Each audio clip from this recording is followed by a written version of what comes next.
बिस्मिल्लाहिर्रहमानिर्रहीम, अस्सलाम वालेकुम। मेरा नाम हुसैन इकबाल और आप मेरा यूट्यूब चैनल देख रहे हैं। अगर अभी तक आपने चैनल को सब्सक्राइब नहीं किया तो चैनल को सब्सक्राइब करें। मेरे साथ आज मौजूद हैं एतजाज नकी साहब और अहमद महबूब। इनसे बात करते हैं इस हवाले से कि आज जो इमरान खान साहब हैं उनकी जानिब से एक और फैसला आया और उनकी जो हमशीरा हैं अलीमा खानम साहबा, उन्होंने एतजाज साहब बात ये की है आज कि अगर पाकिस्तान की अदालतों से हमें इंसाफ नहीं मिला तो वो डोनाल्ड डू के खिलाफ अमेरिका में जो है वो केस करेंगे। तो आपको कैसा लगा इमरान खान साहब का ये वाला फैसला? देखिए, अभी उन्होंने ये बात कंडीशनल की है। उन्होंने ये कहा है कि अगर हमें यहाँ से इंसाफ न मिला तो फिर हम ऐसा कर सकते हैं। अब जाहिर है अगर वो इंटरनेशनल कोर्ट में जाते हैं या अमेरिका में जाते हैं और उसके खिलाफ वो केस करते हैं तो जाहिर है उसकी नोयत बड़ी मुख्तलिफ होगी। इंटरनेशनल लॉज की जो है वो अपनी कुछ उनकी कमिटमेंट्स भी हैं और आप देख सकते हैं कि वहाँ पे जब, क्योंकि यहाँ पे भी हमारी कोर्ट्स में जब ये साइफर का मामला आया सामने तो उसमें ज़ाहिर है यही चल रहा है कि कुछ डॉक्यूमेंट्स ऐसे होते हैं जो क्लासिफाइड होते हैं, डी क्लासिफाइड नहीं किए जा सकते। तो इंटरनेशनल कोर्ट में भी ज़ाहिर है फिर मामला डॉक्यूमेंट का आएगा या डोनाल्ड डू की मुलाकात का आएगा। तो ज़ाहिर है ये ऐसी बातें हैं जो सफारती ताल्लुकात पर मबनी हैं, तो फिर उसको उस कानून के तनाजुर में देखा जाएगा। लेकिन बहरहाल ये कहना कबल वक्त है, ये वो जब वो जाएंगे वहाँ पे वो आया कि मुकदमा दायर करते हैं कि नहीं करते। लेकिन अभी मेरा नहीं ख्याल कि कोई फैसला हुआ है। ये उन्होंने एक बात की है, उन्होंने एक तरह से इंदिया दिया है कि अगर यहाँ से ना मिला हमें इंसाफ तो फिर ऐसा हो सकता है। तो एक लिहाज से आप ये भी कह सकते हैं कि प्रेशराइज करने की भी कोशिश की गई। अच्छा अमन, आपसे भी मैं यही बात पूछूंगा, लेकिन इसके साथ साथ आप ये बताइएगा कि इलेक्शन से पहले पाकिस्तान तहरीक इंसाफ को कॉर्नर करने की ज्यादा से ज्यादा कोशिश की जा रही है, लेकिन उधर से इमरान खान साहब भी कुछ ना कुछ जो है वो वापस इन पे प्रेशर डाल रहे हैं। कुछ ना कुछ उनका फैसला इस तरह का आ जाता है कि इनकी एक बार नींदें हराम होती हैं। कोशिश करते हैं इमरान खान साहब, जैसे उन्होंने कहा कि जनाब इलेक्शन का जो कोई भी हल्का है वो सूबाई हो वो कौमी हो, हम उस पर इलेक्शन लड़ेंगे। ये एक अच्छा फैसला था जो तहरीक इंसाफ की जानिब से आया।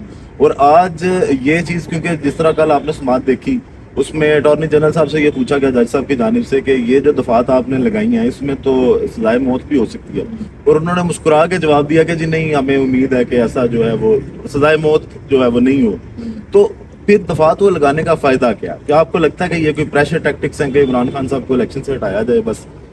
देखिए हुसैन साहब, इमरान खान का जो खौफ है वो तो सब पे तारी है और वो तो हमें नजर भी आ रहा है कि हर पार्टी के ऊपर खान साहब का जो खौफ है वो सर चढ़ के बोल रहा है। इसलिए इस तरह के हथकंडे अपनाए जा रहे हैं, इस तरह की दफात लगाई जा रही हैं। मतलब आप बताएंगे जुर्म क्या है?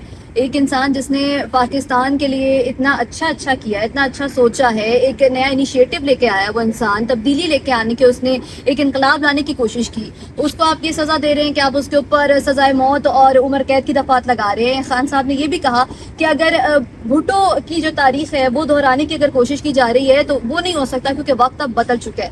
और मैं समझती हूँ कि हमारी अदालतें जो हैं वो इंसाफ फराहम करेंगी और इस चीज़ की ज़रूरत नहीं पड़ेगी कि हम अपने मामलात को जो है वो इंटरनेशनल लेके जाएं, बाहर जाकर इसके खिलाफ कार्रवाई करें। और मुझे पूरी उम्मीद है कि हमारी अदालतें इंसाफ देंगी क्योंकि वक्त बदल चुका है। अच्छा एतजाज साहब, अब बात करता हूँ मैंने कल एक वीडियो की कि हमारी जो अदालतें हैं ना वो नवाज शरीफ साहब को होम डिलीवरी कर रही हैं इंसाफ की। वो कहते हैं नवाज शरीफ साहब जहाँ पे भी है ना उनको बस ढूंढो और उनकी जेब में डाल के इंसाफ, बस उनको इस टाइम इंसाफ मिलना चाहिए, उनका रास्ता हमवार किया जा रहा है। अब 21 नवंबर को भी एक समात है और वो गालिबन नवाज शरीफ साहब की है कि वो जो एवन फील्ड और अजीजिया में अपीलों पर, हाँ जी, अपीलों पर समात है। और 22 को भी एक समात है, वो नवाज शरीफ साहब, वो इमरान खान साहब की है साइफर केस में। तो आपको क्या लगता है कि इंसाफ के जो दोनों पलड़े हैं वो बराबर होंगे या जिस तरह के फैसले आ रहे हैं उन्हीं को आगे देख लेंगे अदालतों की तरफ से वैसे फैसले आएंगे? देखिए, फैसले क्या आएंगे इस पे प्रिडिक्शन तो नहीं की जा सकती, फैसला कुछ भी आ सकता है। और हमारी कोर्ट्स की एक तारीख रही है कि जो है ना वो जैसे क्रिकेट मैच होता है ना, कुछ नहीं कह सकते आखिरी बाल तक, तो कुछ भी हो सकता है। और रिमार्क्स को पेश नज़र रख के आप ये नहीं कह सकते कि फैसला जो है उसका, चूंकि रिमार्क्स का रुझान इस तरफ जा रहा है तो फैसला भी इसी जानिब होगा। बाज़ दफ़ा रिमार्क्स कुछ और आ रहे होते हैं और फैसला बिल्कुल उसके उलट आता है। तो आप जहाँ तक बात आपने ये की है, पॉलिटिकल केसेस में अमूमी तौर पर जानिबैन से ये बातें रहती हैं कि अगर एक जानिब पार्टी के हक में फैसला आ जाता है या किसी शख्सियत के हक में आ जाता है, दूसरी पार्टी को ज़ाहिर है तहफ़्फ़ुज़ात होते हैं। अब जो मियाँ साहब का मामला है, मियाँ साहब की और कोर्ट्स की आपस में चोली दामन का साथ है, उनकी एक तारीख है और कोर्ट्स ने, हमने देखा तारीख में मियाँ साहब को बहुत लिवरेज दी है, मियाँ साहब को बहुत रिलीफ दिया गया है। और हमेशा जो खान साहब जैसे कहते थे ना कि वो अपना अंपायर खड़ा करके खेलते हैं, तो उसमें कोर्ट का रोल जो है वो अपनी सतह पे उस पर तनकीद भी हुई। खुद गुज़िश्ता रोज जो फैसला आया था उसमें भी खुद कोर्ट ने ये कहा कि वो फैसला जो है वो कमज़ोर था, सही नहीं था, उन्होंने एतराफ़ किया, वो एक अच्छी मिसाल थी। तो इसलिए फिर कोर्ट्स की तो एक हिस्ट्री मौजूद है। हमारे पास सजाद अली शाह वाला मामला है जो कि मियाँ साहब के साथ उनके नाम पर आज भी लोग जो है उसकी मिसाल देते हैं। इसी तरह बहुत से ऐसे फैसले करवाए गए। फिर खुद मियाँ साहब शिकार हुए उसी कोर्ट का जिसके हवाले से उनके बारे में कहा जाता है कि उनका लेन देन उनके साथ रहता है। तो वो जो चोली दामन का साथ है, कभी कोर्ट्स उनके खिलाफ, कभी उनके हक में, लेकिन बहरहाल मियाँ साहब के दामन पर ये दाग मौजूद है कि कोर्ट्स के हवाले से उन्होंने मिली भगत करके कोशिश की हमेशा कोर्ट्स को इस्तेमाल करने की। जो हमारा एक मुक़द्दस इदारा है उसे अनबायस्ड होना चाहिए, तराजू के दोनों पलड़े बराबर होने चाहिए, मगर एक पलड़ा जो है वो उन्होंने हिलाकर अपने हक में हमेशा करने की कोशिश की है।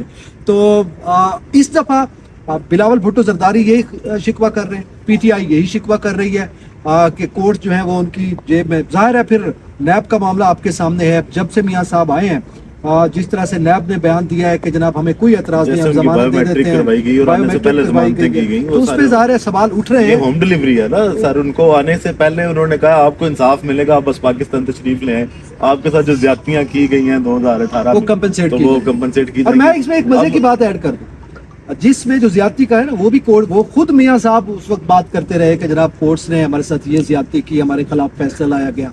मेरे ख्याल 62-63 का जो मामला था, असेंबली में पीपल्स पार्टी इस आर्टिकल के खिलाफ थी, ठीक है, और वो कहती थी कि इसका खात्मा किया जाए, कानून साजी की जाए। मियाँ साहब उस वक्त रुकने असेंबली थे, मेरे ख्याल प्राइम मिनिस्टर भी रहे उस जमाने में ये बात हुई।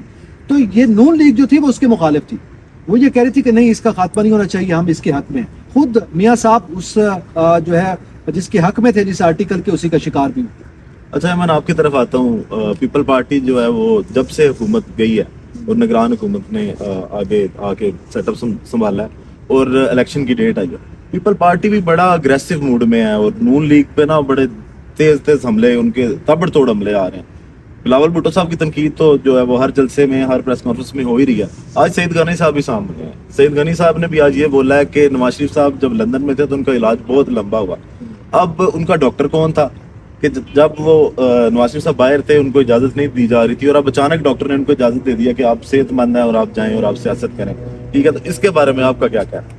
डॉक्टर कौन था? लास्ट टाइम भी जब मैं आपके साथ मौजूद थी तो मैं आपको यही कहा था कि पीपल्स पार्टी बाज़ दफ़ा बहुत सी बातें दुरुस्त कर जाती है। और आज जो सईद गनी साहब ने कहा है कि वो कौन सा डॉक्टर है जिन्होंने अब नवाज शरीफ को इजाज़त दे दी है कि वो सफ़र भी कर सकते हैं, पाकिस्तान भी वापस आ सकते हैं, सियासत भी खेल सकते हैं और पाकिस्तान आके भी जगह जगह के दौरे कर सकते हैं, कोयटा जा सकते हैं, कभी बलोचिस्तान जाते हैं, कभी सिंध जाते हैं। तो तबीयत उनकी काफ़ी बेहतर हो गई है, हमें लग रहा है। तो उनकी तनकीद दुरुस्त है कि जिस इंसान को जब पाकिस्तान को जब आपकी ज़रूरत थी तो आप छुप गए, आप सामने नहीं आए। अब आपको जब पता चला है कि अब मैं इक़्तिदार में आ सकता हूँ, आपको पता है कि मुझे जो है मैं अनोखा लाडला हूँ, तो आप पाकिस्तान वापस आ गए हैं और अब आपकी तबीयत भी बिल्कुल दुरुस्त हो गई है। अब आपके प्लेटलेट्स भी और ज़्यादा बढ़ गए हैं, पहले कम हो गए थे, मुझे लगता है अब मज़ीद इजाफा हो गया प्लेटलेट्स में। तो अनोखा लाडला जो है वो मुझे लग रहा है कि अब काफ़ी तौर पर तंदुरुस्त हो गया, लेकिन उसको चाहिए कि अपनी तबीयत का ख्याल करें, पाकिस्तान का ख्याल छोड़ दें, क्योंकि पाकिस्तान के लिए और भी बहुत लोग हैं जो पाकिस्तान के लिए सोचते हैं। क्योंकि आपने तो नहीं सोचा, आपने तो 4 साल की अलालत गुजारी है और अब उसके बाद अब आप पाकिस्तान आ गए हैं अवाम को बीमार करने के लिए। तो बेहतर यही है कि आप अवाम से दूर रहें। ठीक है जी, वीडियो का इख्तिताम इसी दुआ के साथ कि अल्लाह ताला पाकिस्तान की मुश्किलात को आसान करे और 24 करोड़ अवाम के लिए आसानियाँ पैदा करे। पाकिस्तान जिंदाबाद।